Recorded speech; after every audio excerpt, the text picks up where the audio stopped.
Bonjour, j'aimerais évoquer avec vous les deuils qui se compliquent. Certaines personnes refusent de sortir du deuil. Ce n'est pas volontaire. Elles ont le sentiment de trahir l'autre si elles recouvrent le sourire. Pour d'autres, c'est un sentiment de culpabilité qui les enferme parce qu'elles n'ont pas réussi à sauver le défunt ou parce qu'elles s'étaient querellées un peu auparavant. D'autres personnes encore sont inquiètes au sujet de ce que les gens vont penser si on les voit chanter ou danser alors qu'elles ont perdu un enfant. Certaines en arrivent à avoir des comportements autodestructeurs, voire suicidaires. D'autres ne laissent rien paraître. Pas de larmes, pas d'émotions visibles. Parfois elles craquent des années plus tard, lors d'un autre deuil parfois moins signifiant. Enfin, il y a ceux qui alternent entre des phases dépressives et des phases d'euphorie jusqu'à l'épuisement. Et ceux qui vous jouent une scène théâtrale, ou qui parfois déclenchent une maladie mentale. Ces derniers cas relèvent de la psychiatrie. Attachons-nous un moment au deuil inhibé et au deuil chronique. Le deuil inhibé est un deuil non manifesté. Les émotions sont retenues, étouffées. La personne paraît aller bien parce qu'elle ne montre rien. La vie reprend rapidement son cours comme si rien ne s'était passé, mais en elle-même, c'est le chaos le plus complet. Un deuil empêché sur le moment peut être différé, c'est-à-dire reporté de quelques mois ou années. Prenons le cas d'une mère de famille qui a perdu son conjoint et qui devient tout à coup la seule responsable de ses enfants. Elle doit aller travailler et elle ne prend pas le temps de faire son deuil tout de suite parce que il faut être forte, il faut qu'elle assume. Donc c'est vraiment pas le moment de s'effondrer, il faut être là pour les enfants. Le deuil de cette femme sera mis de côté et quelque temps plus tard, au décès de quelqu'un d'autre ou à la mort du petit chien, eh bien à ce moment-là, elle va éclater en sanglots et tout ce deuil contenu et non intégré ressurgira sous la forme de ce nouveau chagrin, pourtant d'apparence moins grave. Le problème des deuils évités au moment où la mort a frappé est qu'ils demeurent latents. Ce n'est pas parce qu'on évite un problème qu'il est réglé. Plus tard, voire quelques années plus tard, il refait surface comme tous les problèmes de notre vie qui ne sont pas résolus. Au sein de l'entourage, personne ne comprend ce qui se passe. Oh, il a été si fort au moment du décès de son frère et quelques années plus tard, voilà qu'il s'effondre à la mort de son chien. Oh, c'est pas normal. Comment peut-elle se mettre dans cet état parce qu'il l'a quittée alors qu'elle a été si courageuse à la mort de sa fille? Comme personne ne comprend, il n'y a personne pour consoler.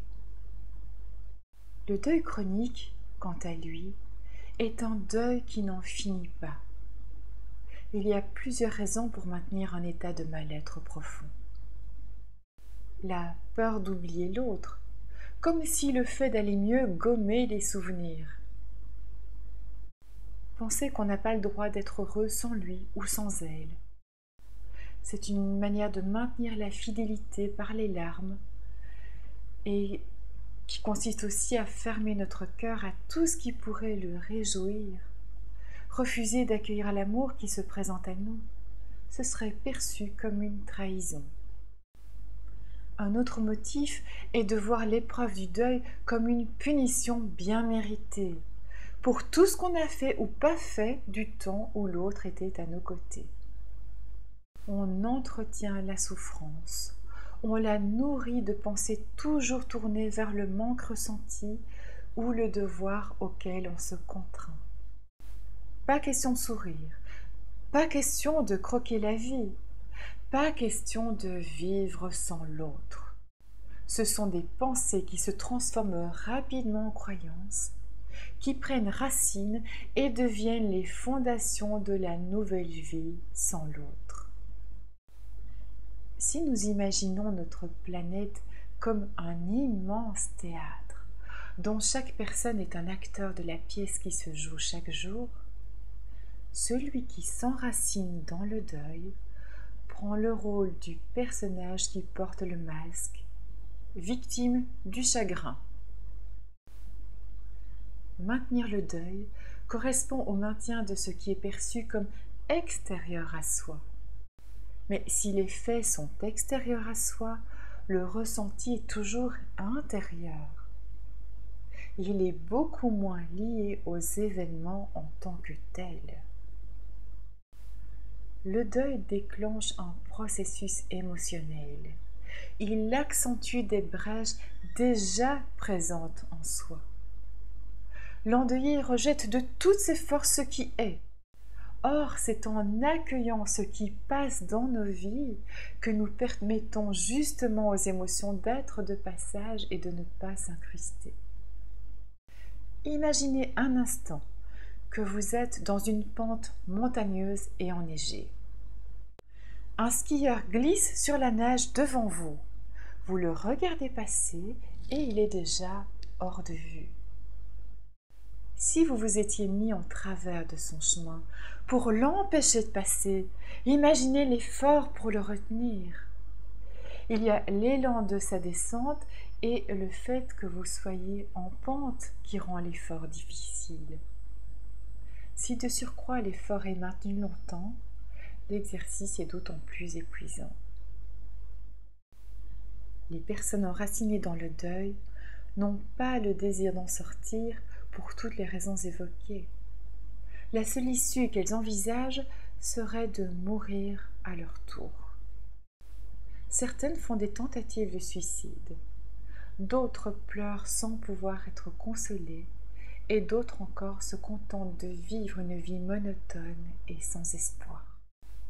Leur attitude est déconcertante pour des personnes non averties.